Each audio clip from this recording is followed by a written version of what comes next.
आज हम आपको समय गीता सुना रहे हैं, अर्थात समय का ज्ञान करा रहे हैं। और इस समय को काल कहते हैं। तो समय जो है एक शब्द है और काल उसका अर्थ है, या समय एक नाम है और काल उसका रूप है। और अंत में सभी इस काल के गाल में समा जाते हैं। और इस काल का जो महाकाल है वो उसको बोलते हैं शिव। महाकाल माने शिव। तो काल की जो सबसे छोटी इकाई है उसको जानने के लिए हम कैसे जानेंगे बिना घड़ी के? तो कहते हैं आँख का एक बार पलक गिरने में जो समय लगता है उसको हम एक निमेष बोलते हैं। 2 निमेष की एक त्रुटि होती है, 10 त्रुटि का एक प्राण होता है, 6 प्राण का एक पल होता है जो 24 सेकंड के बराबर होता है। 2.5 पल का 1 मिनट होता है, 60 पल की एक घटी होती है और एक घटी में 24 मिनट होते हैं। 2.5 घटी का 1 घंटा होता है और 1 घंटे के मान को हम होरा बोलते हैं। 60 घटी में 24 घंटा होता है और 24 घंटे में 1 होरा, माने उसमें दिन और रात दोनों सम्मिलित रहते हैं। 24 घंटे में 30 क्षण भी रहते हैं। जैसे आपने सुना होगा कि तू क्षण भर रुक और मैं आता हूँ, तो 24 घंटे में 30 क्षण होते हैं। 7 दिन का 1 सप्ताह होता है। 2 सप्ताह का 1 पक्ष, माने 15 अहोरात्र। 15 दिन और रात मिला के 15 अहोरात्र। 2 पक्ष का 1 मास, 2 मास की 1 ऋतु, 3 ऋतु का 1 अयन। अयन माने उत्तरायण या दक्षिणायन। 2 अयन का 1 वर्ष और 1 वर्ष का 1 संवत्सर। और फिर वर्ष के बाद जो है सीधा मान आ जाता है युगों का। तो 12 वर्ष का फल, 12 वर्ष का फल इसलिए कहते हैं कि गुरु एक अपने भचक्र में, माने 360 डिग्री के अंदर जो 12 राशि आती हैं तो अपने स्थान से चलकर पुनः अपने स्थान पर आ जाता है। इसलिए 12 वर्ष में का प्रभाव, फिर 60 वर्ष का प्रभाव, 60 संवत्सर बोलते हैं। फिर युगों का प्रभाव, युगों में 4 युग, कलयुग, द्वापर, त्रेता, सतयुग। कलयुग, द्वापर, त्रेता, सतयुग, ये चारों युग क्रमशः बीतते जाते हैं। इन चारों को मिला के, चारों युगों का मिला के एक महायुग। एक महायुग का मान कितना होता है? एक महायुग माने एक चारों युगों का योग 43,20,000। ये एक महायुग का योग है। एक महायुग के योग के बाद जो है कितने महायुग? 71 महायुग का एक मनमंत्र। मनमन का अर्थ है कि उस मनमंत्र के एक मनु का समय बीत जाता है। तो 71 महायुग का एक मनमंत्र और 14 मनमंत्र का एक कल्प, और एक कल्प माने ब्रह्मा जी का एक दिन, और इतने ही समय की एक कल्प की एक रात्रि, अर्थात 2 कल्प का ब्रह्मा जी का एक अहोरात्र, माने रात और दिन दोनों मिला के 2 कल्प है ना। तो दिन बीतने के बाद जब रात्रि आती है तो एक प्रलय हो जाती है। तो हम एक कल्प का मान जान लेंगे कि एक कल्प का मान कितना है। एक कल्प का जो मान होता है 100 ब्रह्मवर्ष। एक कल्प का मान है 100 ब्रह्म वर्ष। 100 ब्रह्म वर्ष माने 72,000 कल्प। 72,000 कल्प के 100 ब्रह्म वर्ष होते हैं। ब्रह्मा जी की कुल आयु होती है ना। जबकि फिर से अपन शुरू कर लेते हैं कि चारों युगों का मिला के एक महायुग, 71 महायुग मिला के एक मनमंत्र, 14 मनमंत्र का एक कल्प। अच्छा, तो एक कल्प में होते हैं 14 मनमंत्र, 14 सतयुग के मान के समान संधि, और एक अलग से सतयुग के समय के बराबर एक और संधि, अर्थात 14 मनमंत्र प्लस 15 सतयुग के मान के समान संध्याएं। इस प्रकार हम देखते हैं एक कल्प में 1000 महायुग, माने 1000 महायुग। चारों युगों की जब 1000 आवृत्ति हो जाएगी तो एक कल्प बीत जाएगा और ब्रह्मादि का एक दिन हो जाएगा, और दिन समाप्ति होने पर प्रलय हो जाएगी।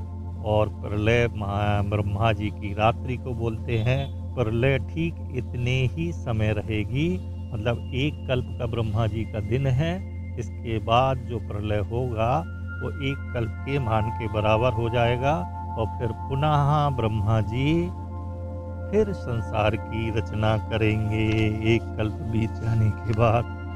लेकिन ब्रह्मा जी की जो आयु है वो तो 72,000 कल्प है। कैसे हो गई 72,000 कल्प? क्योंकि 2 कल्प का एक अहोरात्र ब्रह्मा जी का, 360 अहोरात्र माने 720 कल्प ब्रह्मा जी का एक वर्ष हुआ, और ब्रह्मा जी के 100 ब्रह्म वर्ष माने 72,000 कल्प, है ना। 72,000 कल्प के ब्रह्मा जी की आयु होती है, और आधी आयु बीत चुकी है। इसको, इस मान को बोलते हैं परार्ध। पर माने आधा, अर्ध माने आधा, और पर माने उनका काल जो समय है, आधा समय बीत गया है। तो 36,000 कल्प बीत गए हैं, एक परार्ध बीत गया है। और पहले परार्ध में जो पहला कल्प था, हर कल्प में 36,000, हर परार्ध में 36,000 कल्प होते हैं। तो पहले कल्प का जो नाम है उसको कहते हैं ब्रह्म कल्प। इसमें क्या हुआ था? शब्द ब्रह्म की उत्पत्ति हुई थी। और पहले परार्ध का अंतिम कल्प, उसका नाम है पद्म कल्प। उसमें कमल की उत्पत्ति हुई थी।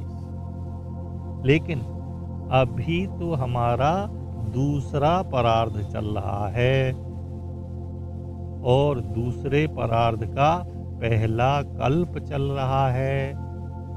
पहले कल्प का नाम है श्वेत बाराह कल्प।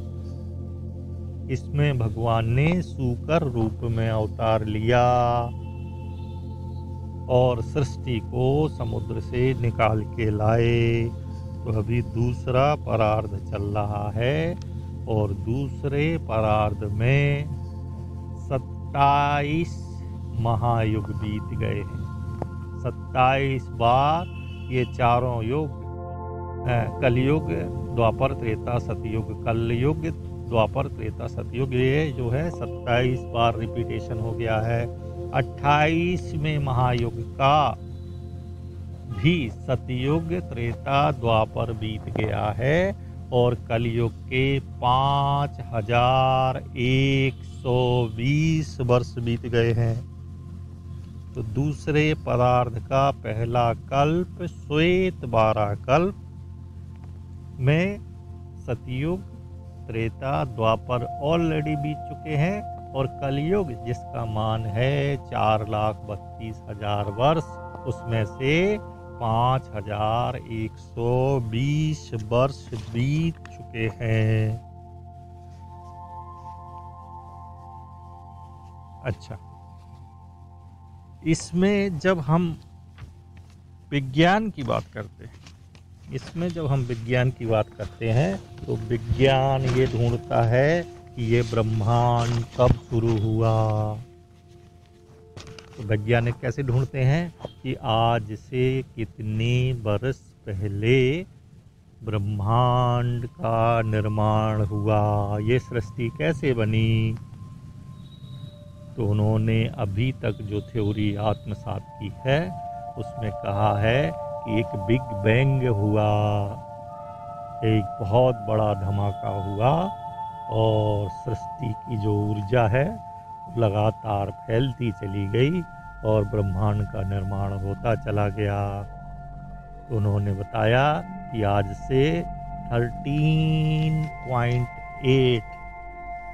13.8 अरब वर्ष पहले सृष्टि का निर्माण हुआ।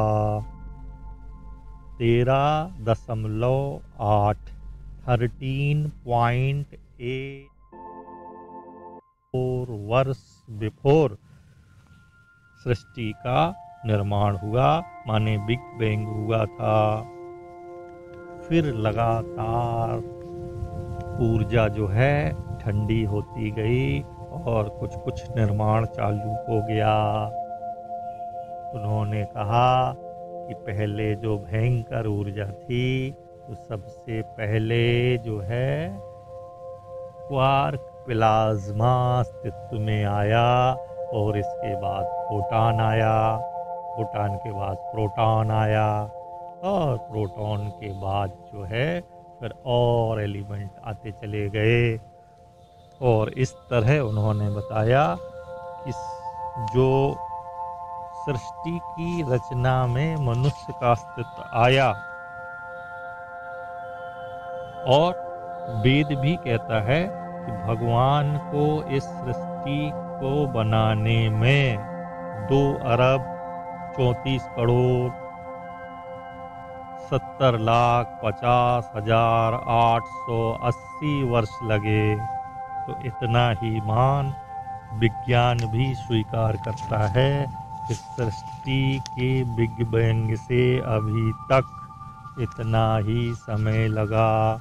ऐसा विज्ञान भी कहता है। विज्ञान भी कहता है कि सृष्टि का जो निर्माण में मनुष्य का अस्तित्व आया वो इतने ही वर्ष के बाद आया। तो वेद और विज्ञान में जो समानता है उसमें बिल्कुल एक जैसा है, बात सिर्फ समझने की है।